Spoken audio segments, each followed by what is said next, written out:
सभी को राम राम नमस्कार। मैं हूँ पी के अग्रवाल। आप देख रहे हैं ट्रुथ प्लस। आज हम थोड़ी चर्चा बांग्लादेश पर करते हैं। साथियों, आप जानते हैं अभी हाल में बांग्लादेश में छात्रों का आंदोलन हुआ।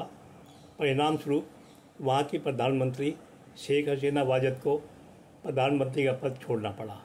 हालांकि इस तख्तापलट के पीछे पश्चिमी जगत का हाथ बताया जाता है, लेकिन वो एक अलग चर्चा है।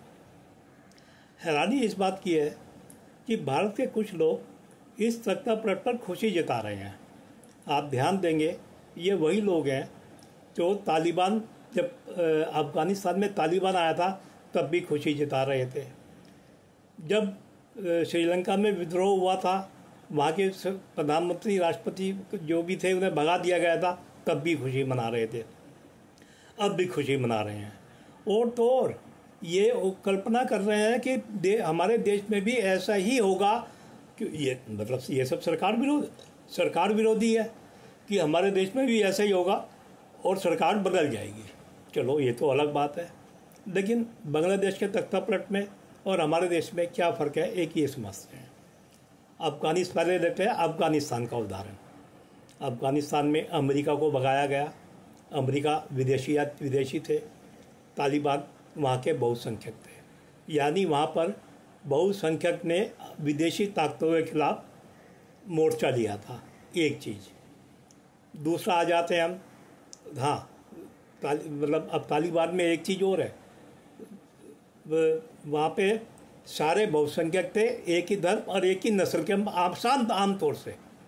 अब दूसरा आ जाते हैं हम श्रीलंका पर।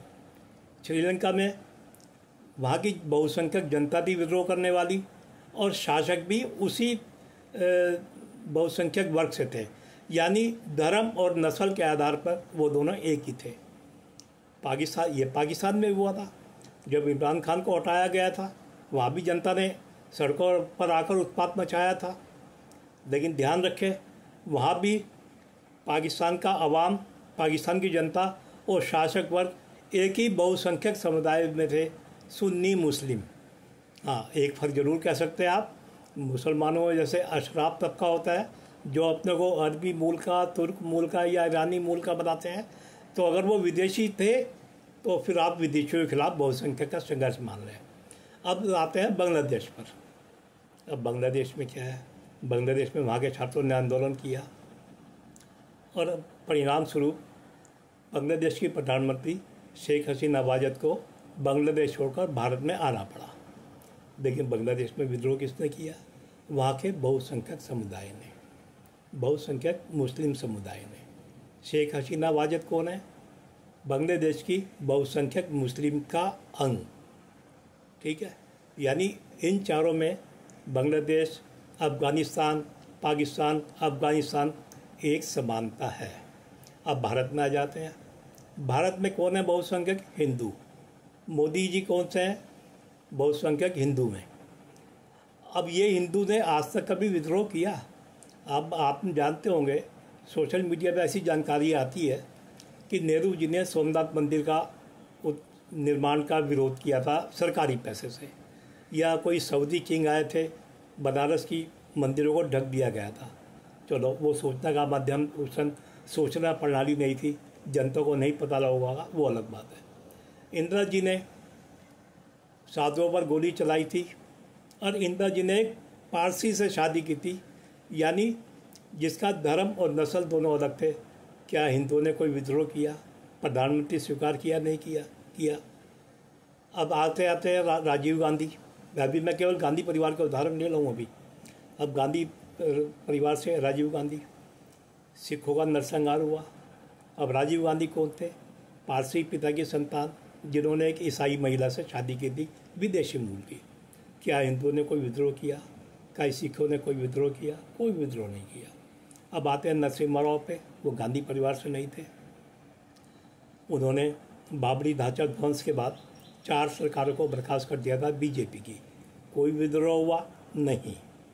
उन्होंने पूजा स्थल विधेयक लाए, जिससे हिंदू 1947 से पहले के मंदिरों को जो मस्जिद में परिवर्तित हो चुके हैं उन्हें वापसी ना मांग सकें।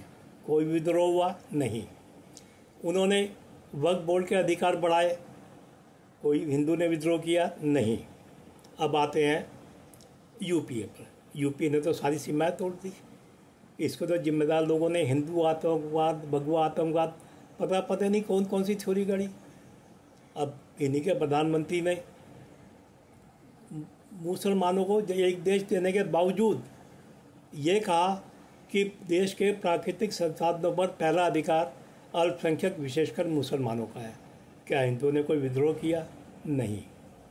यही सरकार वक्फ बोर्ड को असीमित अधिकार देने वाला कानून लाई। क्या हिंदुओं ने कोई विद्रोह किया? नहीं। इसी सरकार ने एक कम्युनल वायलेंस बिल लाई थी। अगर आप उसे पढ़ेंगे तो आप जानेंगे कि वो देश के जनरल सवर्ण अनारक्षित को सीधा संदेश था कि भाई इस देश में आपके लिए कोई जगह नहीं है। क्या कोई विद्रोह हुआ? नहीं। अब आप बताओ, हिंदू जो जातियों में बटा हुआ है, क्षेत्रों में बटा हुआ है, भाई जैसे भाई फर्क है ना, कन्नड़ प्राइड अलग है, तमिल प्राइड अलग है, मराठा प्राइड अलग है, गुजरात प्राइड अलग है, हरियाणा प्राइड, नॉर्थ ईस्ट सब अलग अलग है। क्षेत्र में बटा हिंदू, भाषाओं में बटा हिंदू, भाई हिंदी भाषी, तेलुगु भाषी, तमिल भाषी, संस्कृति के आधार पर अलग अलग बटा हिंदू संस्कृति। अब ये कैसे? जैसे पहले गणपति पूजन का चलन, गणपति उत्सव का चलन महाराष्ट्र में ज़्यादा था, दही हंडी महाराष्ट्र में ज़्यादा थी, छठ बिहार में ज़्यादा थी। हालांकि अब समय बदल गया है, अब इन चीज़ों को और देश में अपनाने लगा है, एकाकार हो रहे हैं। लेकिन इतने विभाजित तरह से किया हुआ हिंदू क्या कोई विद्रोह कर सकता है? जिसने आज तक कोई विद्रोह नहीं किया। मुग़ल इतिहास में ऐसे कोई उदाहरण नहीं है कि जहाँ मुग़ल सैनिकों को अकेले देखकर हिंदुओं ने मार दिया हो, जहाँ ब्रिटिश सैनिकों को अकेले देखकर हिंदुओं ने मार दिया हो, वहाँ वो मोदी के खिलाफ विद्रोह करेंगे? एक। दूसरा, भाई मोदी ने ऐसे कौन से काम किए जो हिंदू विद्रोह करेगा? कोई उदाहरण दे भाई। अगर महंगाई का प्रोग्राम, अगर कोई कहते हैं महंगाई है तो मैं उस पर प्रोग्राम डाल दूंगा। अगर कोई कहता है बेरोजगारी है, मैं उस पर भी प्रोग्राम डाल दूंगा। आप मेरे प्रोग्राम देखते रहेंगे, पुराने नए, तो वो आपको सब मिल जाएगा। तो कोई वजह तो हो कि हिंदू मोदी से क्यों नाराज है। और कोई भी क्रांति, कोई भी मतलब विद्रोह बिना बहुसंख्यक के सफल नहीं हो सकता।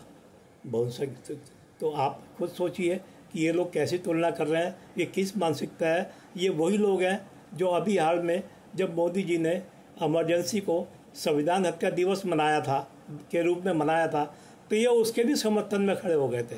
मैं तो कुछ पोस्ट देख रहा था जो कह रहे थे कि इमरजेंसी में ट्रेनें ठीक से चलने लगी थी। तो अब बताओ इस मानसिकता को क्या कहें? क्या कल को मोदी जी इमरजेंसी लगा देंगे, उसे स्वीकार करेंगे? अभी तो ये कह रहे हैं कि इमरजेंसी वाला माहौल है। जब वाकई इमरजेंसी लग जाएंगी, जिसकी ये समर्थन कर रहे हैं, बताओ ये लोग कहाँ तक जाएंगे? मतलब कहीं विद्रोह हो रहा है, सरकारें पलटी जा रही है चुनी हुई, उसके बाद ही ऐसे कह रहे हैं। वो ठीक है, वो सरकार क्यों चुनी गई, क्या कारण है, वो कुछ भी हो सकते हैं। इसमें कितने विदेशी आते हैं, वो कुछ भी हो सकते हैं। हालांकि मैं भी उन कारणों को पढ़ रहा हूँ कि सरकार क्यों पलटी गई, और हो सकता है मैं उस पर भी एक प्रोग्राम बनाऊँ। तो इस तरह आप सोचिए कि ये किस मानसिकता के है। भारत में लोकतंत्र की खूबसूरती इन्हें पसंद नहीं है, इन्हें तानाशाही पसंद है, सत्ता परिवर्तन पसंद है, खून खराबा पसंद है, इन्हें माइनॉरिटी का वहाँ बलात्कार पे चुप रहते हैं। तो इन लोगों से सावधान रहिए। और ये सब एक ही है, चाहे ये कहीं भी विद्रोह किसको कर रहे, ये भारत के खिलाफ, हिंदुओं के खिलाफ बोलने वाले एक ही हैं। तो इनसे सावधान रहिए। तो वीडियो पसंद आया तो वीडियो को लाइक करें, शेयर करें, चैनल को सब्सक्राइब करें। धन्यवाद। फिर मिलते हैं अगले वीडियो में।